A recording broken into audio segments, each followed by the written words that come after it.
Entonces, vamos a aclarar algunos aspectos.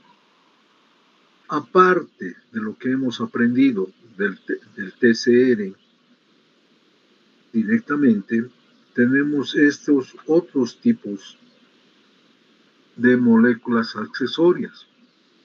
La L-sectina, la PLA4, la LFA1, la CD2, el CD4, el CD44, CD45RA, CD45RO, que están presentes en la célula y que directamente se activan o se quedan en reposo, y cuando se activan se vuelven más evidentes. Les decía yo que estos factores son tan importantes que si nosotros alteramos uno de ellos, la información no cruza. Y esa es la base para los nuevos esquemas de tratamiento. Si ustedes se acuerdan, por ejemplo, existen muchos anticuerpos monoclonales que están dirigidos contra uno de estos elementos. Y entonces, por esta forma, directamente no pueden, esa es la forma de acción, e impiden directamente que la señalización continúe. Dentro de estos factores, por ejemplo, están el CD20. El CD20 es marcador del linfocito B. Y entonces, cuando hacemos directamente el linfocito B, el anticuerpo monoclonal, este anticuerpo monoclonal anti-CD20 que se llama rituximab, entonces actúa contra este receptor, no permite la señalización. Entonces, estos factores son importantes. Los que están en rojo son activadores, ¿de acuerdo? Y los que están en azul solamente son coadyuvantes, son de adhesión, simplemente. Pero también son importantes. Ahora, les señalaba que una de la importancia del conocimiento de estos marcadores era el aspecto de que se puede desarrollar anticuerpos monoclonales, que es directamente una base muy importante. Los anticuerpos monoclonales fueron descubiertos por Milstein y Kohler. Milstein es un investigador argentino y Kohler es un investigador inglés. Entonces, no tenemos muchos premios Nobel en Latinoamérica. No hay. Tenemos 3 solamente en medicina. No, en literatura tenemos, pero mucho menos en medicina. En medicina los que tenemos son solamente Kursay, que es argentino, que estudió toda la situación de la hipófisis, y luego tenemos al investigador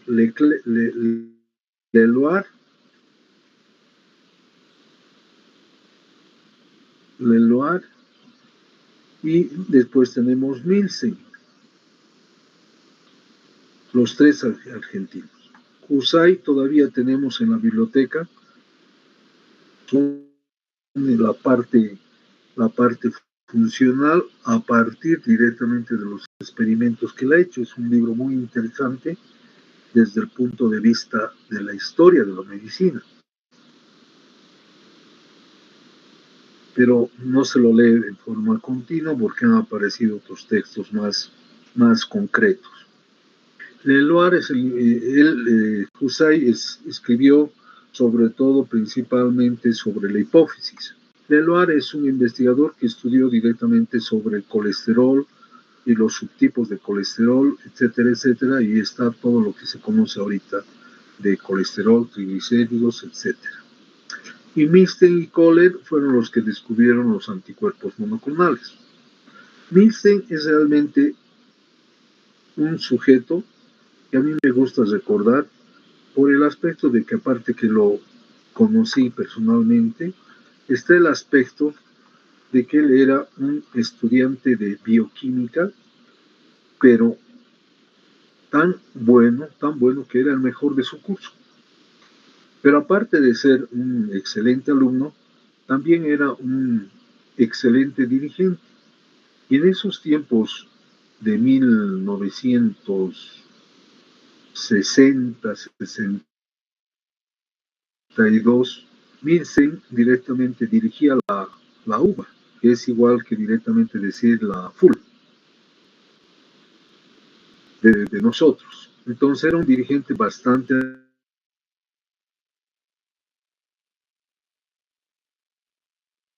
y al mismo tiempo dirigía muy bien y organizó directamente una serie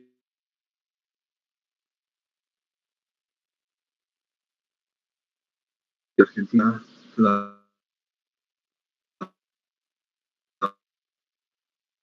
situación de nuevamente de tener democracia en ese tiempo que gobernaban los militares.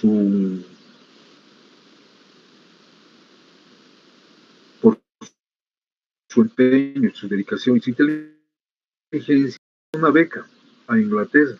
Y en Inglaterra él llevó directamente las ideas que tenía sobre los anticuerpos monoclonales y en Oxford, donde le ofrecieron trabajo, él directamente eh, quiso trabajar, pero le dijeron que él estaba un poco indeciso, según lo que dijo él, y retornó a la Argentina.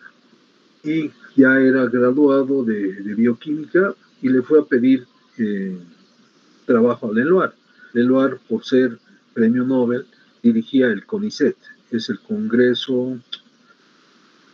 Consejo Nacional de Investigación y Tecnología en la Argentina, que no es pues cualquier cosa, no es un edificio, nada, son una serie de edificios, más de 30 edificios que albergan aproximadamente a 30.000 investigadores e investigan de todo, ¿de acuerdo? Eso es una situación que si alguna vez van a hacer algo en pro de la salud, sea pues con un concepto bien idóneo, así en sujetos a estudiar, ¿no? Lázaro Cárdenas, otro médico, otro estadista mexicano, envió aproximadamente mil bachilleres a estudiar a Estados Unidos. Y entonces cuando retornaron, mejoraron y fue el boom que tiene hasta ahora México, porque implantaron, hicieron cosas y mejoraron. Nosotros estamos enviando a 10 y con eso nos sacamos la barba, pero no es así. Volviendo al tema de Milstein directamente organizó, no fue a buscarle a Leloir. Leloir le dijo que, dado los antecedentes que él tenía, no le podía dar trabajo y sus experimentos eran buenos.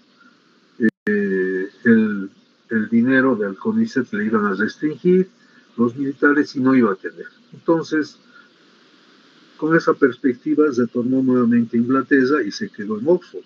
Oxford es la segunda universidad que más premios Nobel de medicina tiene. La tercera, porque la primera, por ejemplo, está directamente en Estados Unidos. La Universidad de Harvard, la Universidad de Johns Hopkins, tienen la mayor cantidad de premios Nobel de medicina, tienen más de 60, 70. Entonces, esa es la calidad de que ellos tienen, ¿no? Entre las universidades, es una de las primeras, las universidades de Oxford, las universidades de Estados Unidos. ¿Qué es lo que les estoy indicando con esto? ¿Cuál es el mensaje? Que los países que invierten en investigación y en ciencia son poderosos, porque el conocimiento genera poder, pero nosotros no, porque todo lo que decidimos no en básicas y nada, pues no tenemos nadie que nos ayude. Ellos reciben aproximadamente esas instituciones de parte del gobierno y de parte de la parte privada. Entonces, con ese dinero ellos pueden armar las investigaciones que quieran. Entonces, por eso todas las publicaciones directamente son americanas o inglesas, ¿no? 90% de todas las publicaciones científicas vienen en inglés, y es cierto, vivimos bajo la tiranía del inglés.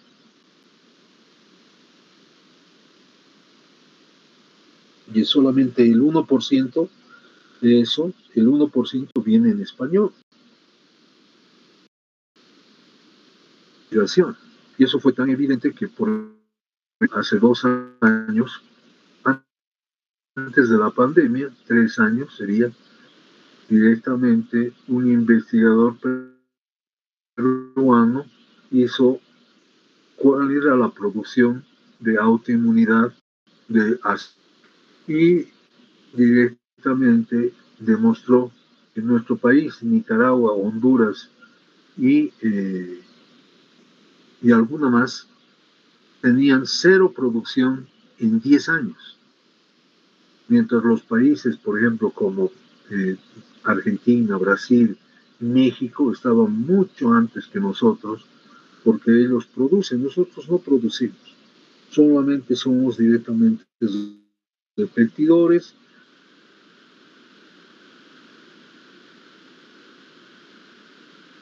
Algunos hacen alguna investigación muy suave, pero nada más, ¿verdad? No lo hacemos así.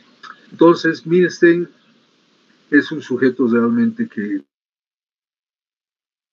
lean su historia y van a sentir ser consciente de las limitaciones y evidentemente superarlas. Vayamos al experimento. No lo tengo en diapositivas, lo pienso realizar, pero espero que ustedes lo puedan comprender. ¿Qué hizo Milstein? Tomó un ratón embarazada, una ratona embarazada, y directamente les retó con un antígeno. Tomó las células esplénicas, los linfocitos esplénicos de esta ratona, y lo unió con una célula de mieloma.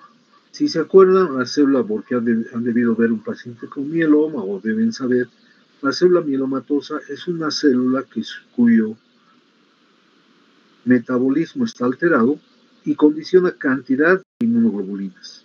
¿De acuerdo? Es una fábrica de inmunoglobulinas.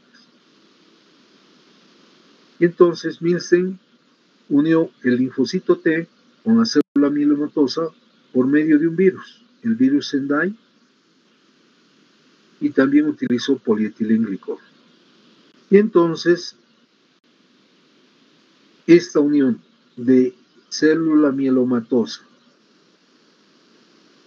con linfocito T se llama hibridoma.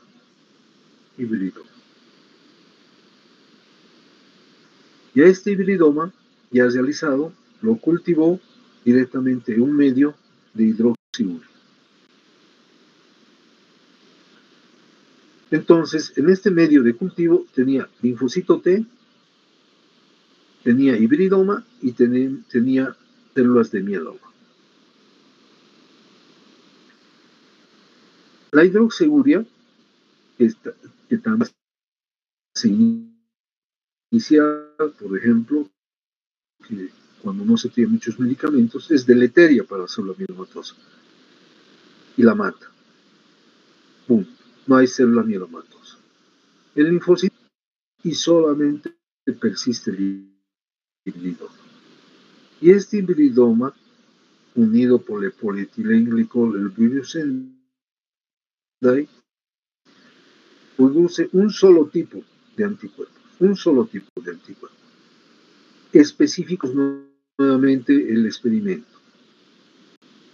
Toma una ratona, directamente le estimula con un antígeno, un ratón o ratón.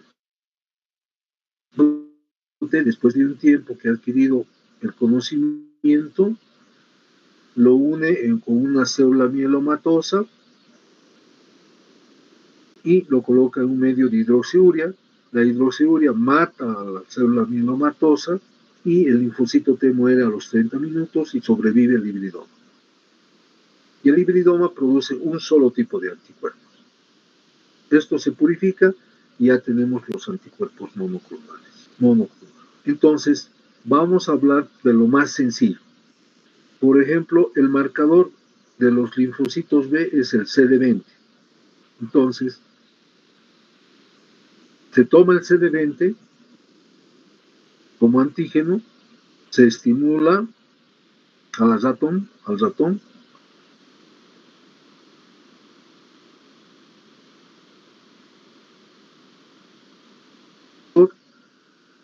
se le une con célula mielomatosa,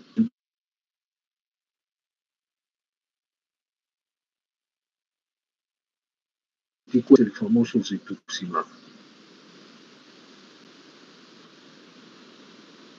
Es un anticuerpo monoclonal murino, porque es obtenido en el ratón, ¿de acuerdo? Murino, por eso cuando su administración se hace directamente, se tiene que cuidar al paciente porque puede producir reacciones anafilácticas. Y así con este experimento, si ustedes tienen eso, han anotado, entonces pueden obtener con cualquiera de estos elementos de la sintaxis. Pueden obtener del etcétera, etcétera, y van a obtener directamente los anticuerpos monoclonales que en este momento tenemos. ¿De acuerdo? Ustedes han entendido,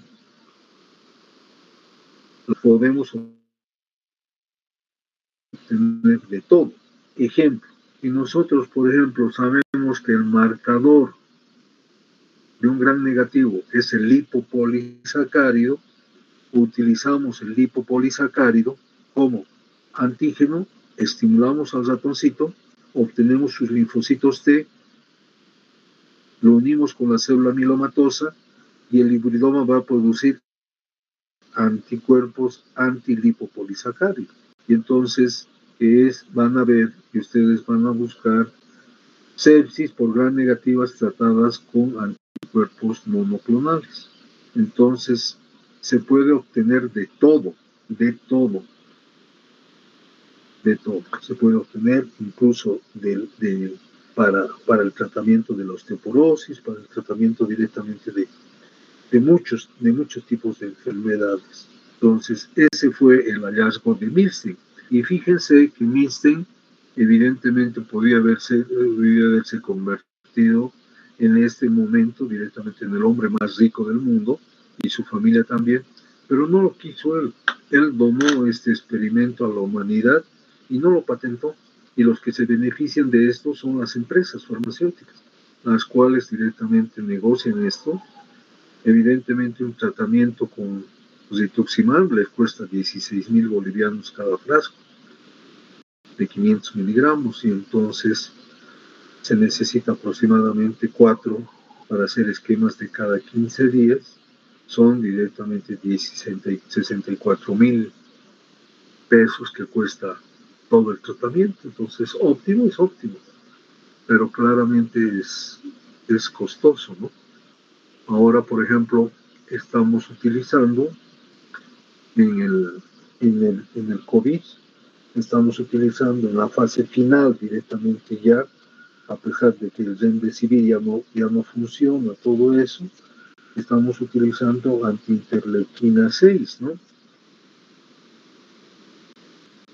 El ifimab, y con tal de que disminuir directamente con 2 administraciones toda la producción de interleuquina 6 y así aliviarlo al sujeto. Pero esta enfermedad que demuestra más,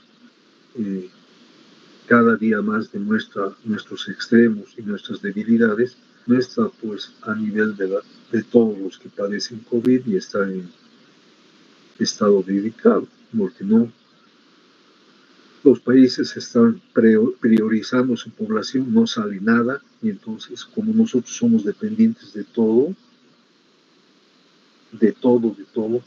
entonces lo único que fabricamos es alcohol, por eso tenemos alcohol, pero si no, ¿no? Porque no producimos remdesivir, no producimos directamente el favipiravir, no producimos nada, no producimos anticuerpos monoclonales, entonces todo está directamente tan relegado que nuestra medicina no es pues la de un futuro promisorio, sino que estamos todavía combatiendo una situación muy arcaica. Muy bien. Entonces, con esto, quiero que ustedes entiendan de dónde vienen los anticuerpos monoclonales y cómo nosotros, utilizando estos factores de CD22, podemos obtener directamente los diferentes anticuerpos monoclonales. El día de ayer les daba de que, por ejemplo, el CD3 es marcador del linaje de los linfocitos y ya se ha hecho que el anticuerpo directamente monoclonal anti-CD3 que se utiliza en el trasplante de renal, el belimumab. Entonces, tiene directamente importancia el conocimiento de cómo se obtiene y la utilidad que se tiene, ¿no? Muy bien. Entonces, esto es lo que nos faltaba el día de ayer y ahora vamos a pasar directamente a otra clase.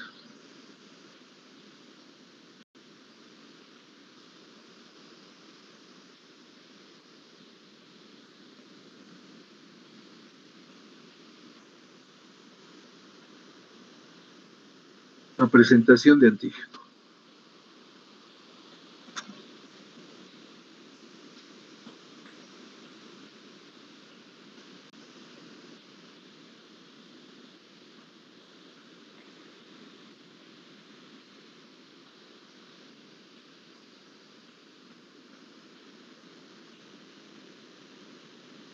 Muy bien.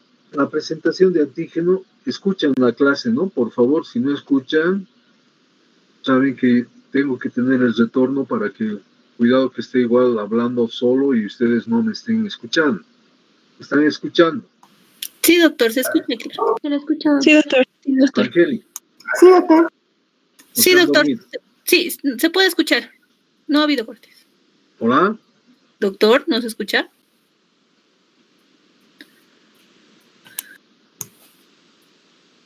Doctor.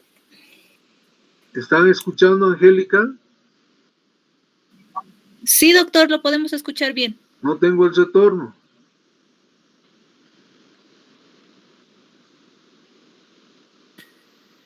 Nosotros lo escuchamos bien, doctor.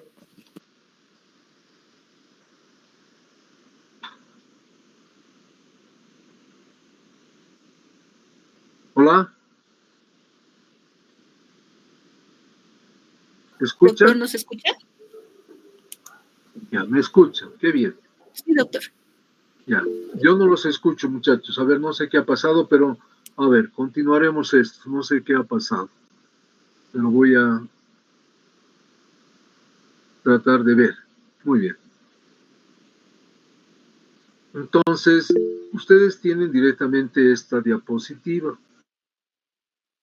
que recuerda cómo se une al BCR el antígeno. Al linfocito B, el linfocito T B tiene un BCR y el determinante antigénico en forma natural se une al linfocito B. No necesita una modificación. Mientras que directamente para el linfocito T, el TCR requiere que la célula presentadora de antígeno directamente capte el determinante antigénico, lo procese, genere antígenos de histocompara tipo 1, tipo 2 y en su bolsillo exprese el determinante antigénico y es reconocido por el TCR. Eso ya les he explicado.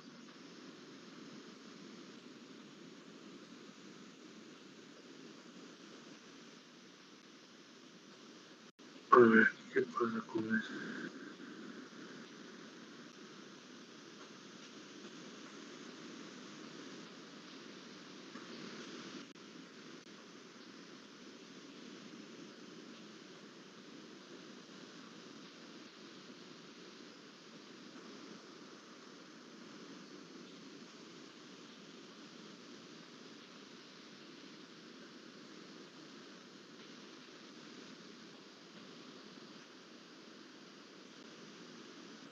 Entonces, los antígenos de histocompatibilidad son el tipo 1 y el tipo 2. El tipo 1 está dividido en 3 dominios, alfa 1, alfa 2 y alfa 3, y la beta 2 microglobulina. La información genética para alfa 1, alfa 2, alfa 3 está en el brazo corto del cromosoma 6. Y tenemos alfa y beta. Y el determinante antigénico o péptido antigénico lo presentan en este bolsillo, entre ambos. Mientras del alfa 2 y alfa 3 lo presentan acá. Y la beta 2 microglobulina. Ambos alfa 2, beta 2, la información genética está en el brazo corto del cromosoma 6. Mientras para la beta 2 microglobulina está en el cromosoma 15.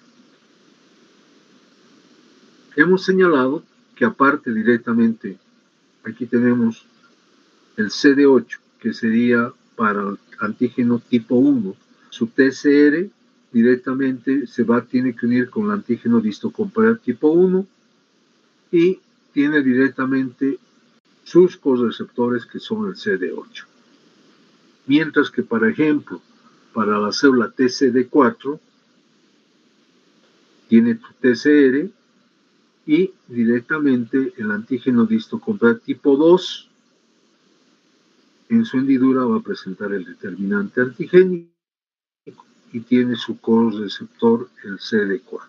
¿De acuerdo? El CD4. Entonces, eso es muy importante que ustedes lo recuerden.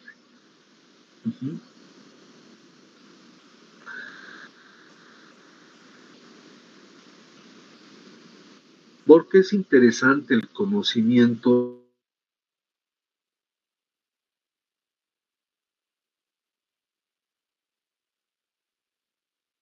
de los antígenos tipo 1 desde la uña hasta el pelo. Todas las células de la economía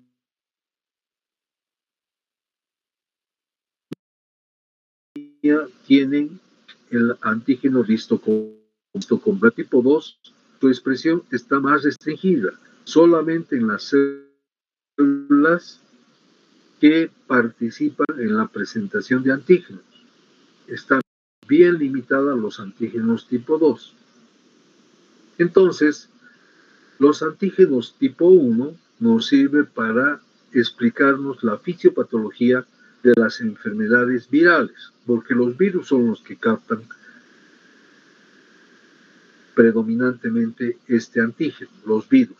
Entonces presentan los linfocitos T citotóxicos para condicionar la muerte celular. Mientras que las bacterias y las micobacterias utilizan el antígeno de histocompatibilidad y van a informar a los linfocitos T helper directamente, helper 2, y van a producir sustancias activadoras para matar a las bacterias por medio de las perforinas, las gancinas, etc. Entonces, es muy importante el conocimiento de esta parte. T-helper 1, CD8 es directamente para virus. Clase 1 es para virus. Clase 2 es para bacterias o micobacterias. ¿Entendido? Es para explicarnos, por ejemplo. Entonces, ahora vamos a repasar directamente, la presentación de antígeno. Tenemos 3 vías de presentación de antígeno. La presentación de antígenos por vía citosólica y de antígenos por vía endocítica, que es para antígenos extracelulares como micobacterias y bacterias. Entonces, eso es lo que vamos a pasar ahora.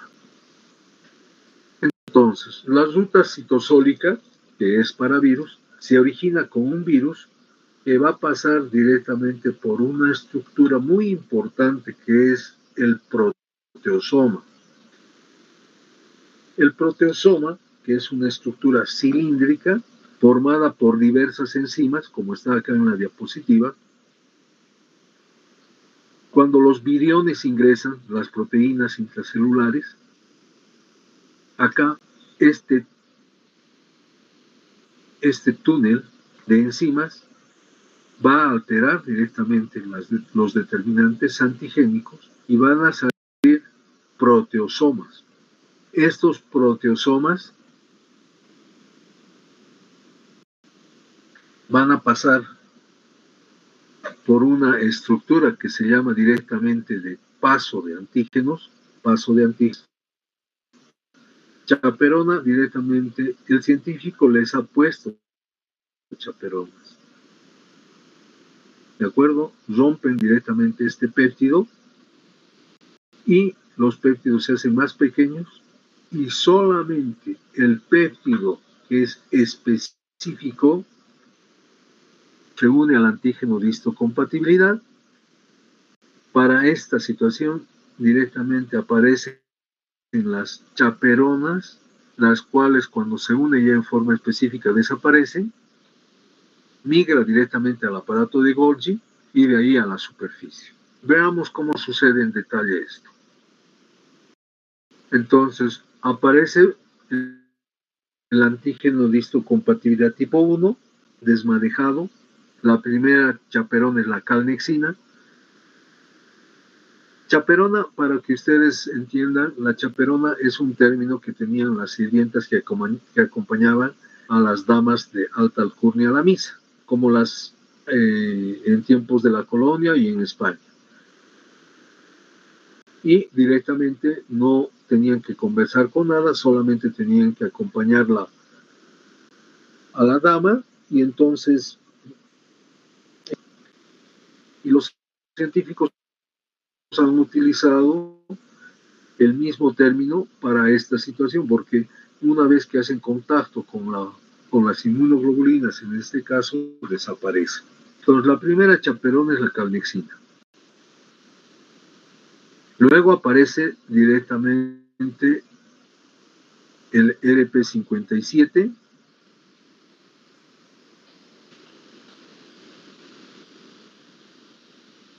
la primera en aparecer, calnexina, luego la calceticulina, que es esta, la estabiliza un poco y desaparece, se une la beta 2 microglobulinas, estabiliza la célula,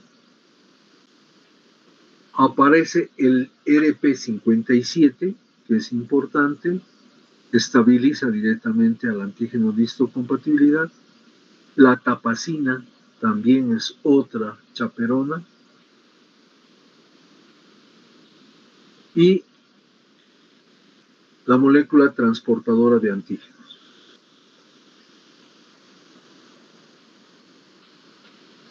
Y aquí nos está graficando cómo entra la partícula viral al proteosoma, que ya he dicho que es un cilíndrico formado por muchas esferas de aminoácidos, una labor de desintegración.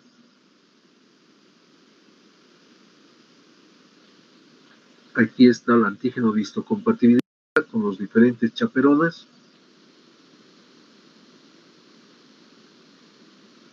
Ingresa la proteína viral al proteosoma y divide directamente en fragmentos de péptido.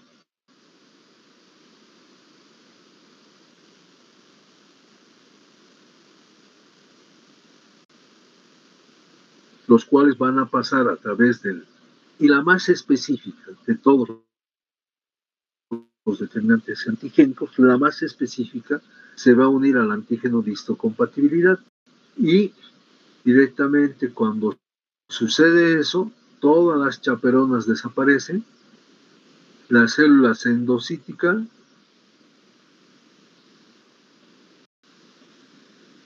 como ustedes pueden ver,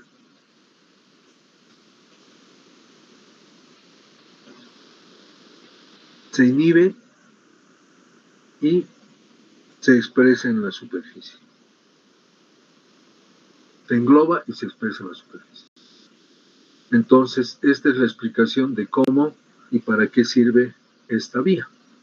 Vayamos a la segunda. En esta, directamente la vía endocítica, que es para bacterias y micobacterias, se produce parte como en el sistema fagocítico, ¿de acuerdo? Se produce el fagosoma, se produce el fagolisosoma y directamente se produce la liberación de péptidos antigénicos que van a entrar a una estructura que se llama compartimiento de carga de péptidos. Por un lado llegan esos péptidos, como está en la diapositiva, y por otro, la molécula de clase 2 se va a unir a una chaperona como el CD74 y va a migrar a otra parte directamente, va a migrar y ahí se une el antígeno que estaba destinado. ¿De acuerdo? Entonces, ¿cómo sucede esto? El antígeno de histocompleto tipo 2 se produce directamente, llega al retículo endoplásmico, aparece la cadena invariante en una chaperona que la estabiliza.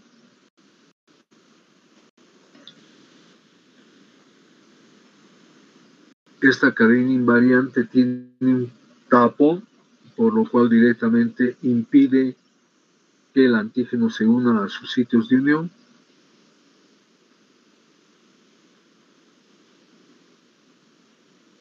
Y cuando directamente ya tiene todo y está con su proteína, entonces se endocita y viaja hasta la superficie.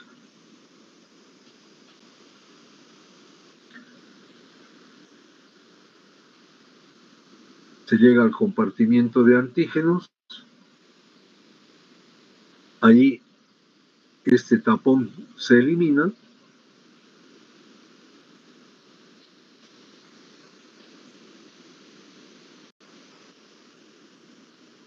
Ven esa situación, ahí está. Aparece el HLA-DM que anteriormente no tenía función. Destapa a este antígeno, desaparece todo, se endocita y se expresa en la superficie. Entonces, estas son las características principales de la ruta endocítica para explicar las infecciones bacterianas y por micobacterias. La tercera vía es para los antígenos no proteicos, principalmente los lipídicos. Tiene similitud a ambas vías, ¿de acuerdo? Tiene similitud a ambas vías. Por un lado, directamente,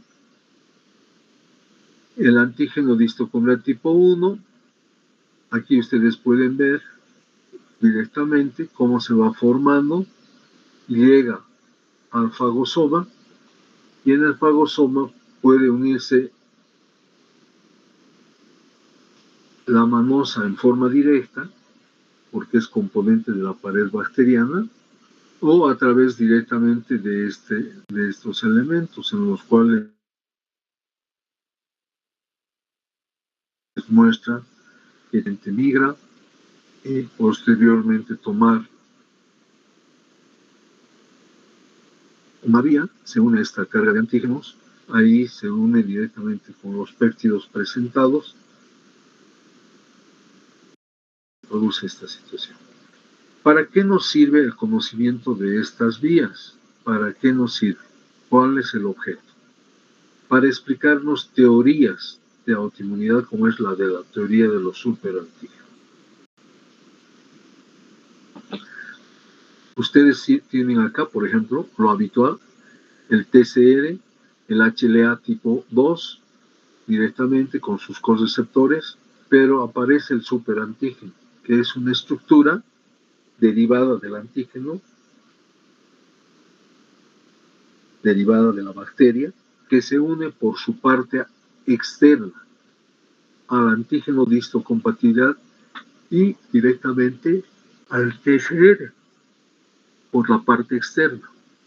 Y al condicionar esta unión deleteria, la hace autoreactiva, autodestructiva. liberador de gran cantidad de citoquinas. Esto también sucede, por ejemplo, con los virus.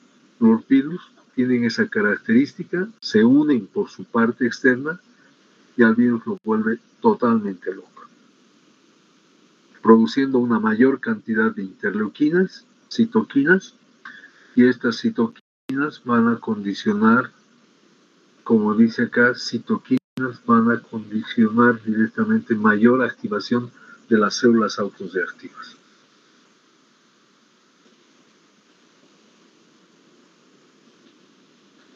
Entonces, para terminar, sobre el sitio de unión antígeno-anticuerpo, que también se produce a nivel de los antígenos de histocompatibilidad, les he dicho que se unen, pero no toda la estructura. Esto es para los antígenos clase 1.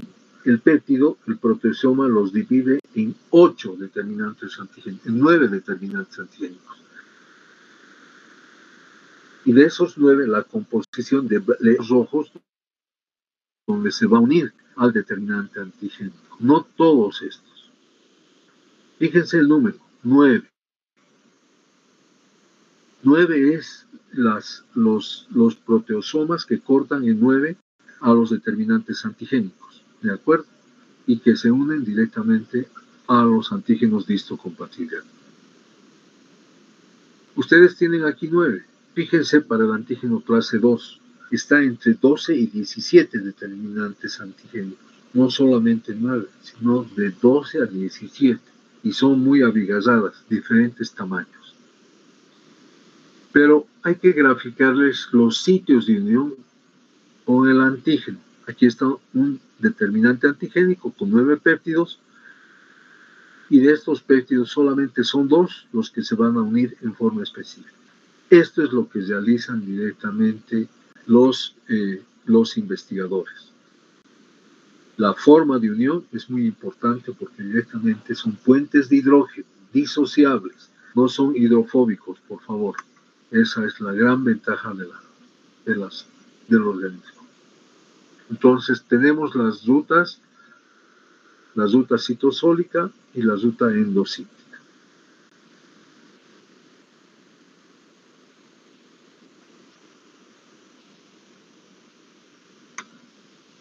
Muy bien, estas son las dos vías. ¿De acuerdo? Nos explican diversas enfermedades y aquí tenemos los antígenos de histocompatibilidad. Y con esto concluimos.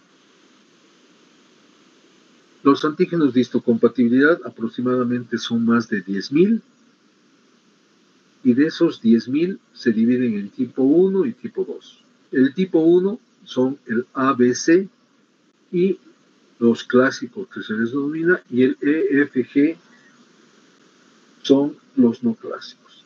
En relación al tipo 2, DR, DP, DQ son los clásicos, y a estos directamente se agrega el HLA directamente DO, el HLA DM, el DPO, indicando directamente que son no clásicos y están en pequeña cantidad. Pero los clásicos son directamente el DRDPD. ¿De acuerdo? DRDPD. Y los más polimórficos son estos dos. El HLA-B y el HLA-DR.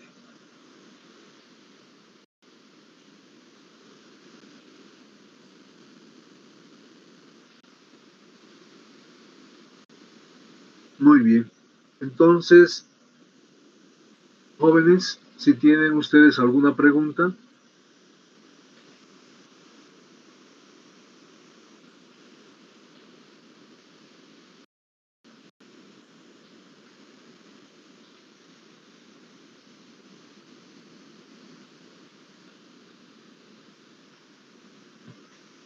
Hola, ¿me escuchan? ¿Tienen ustedes alguna pregunta?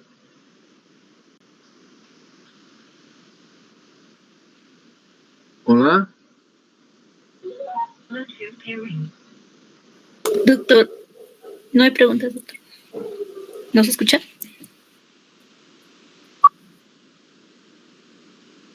Angélica, ¿tienes alguna pregunta?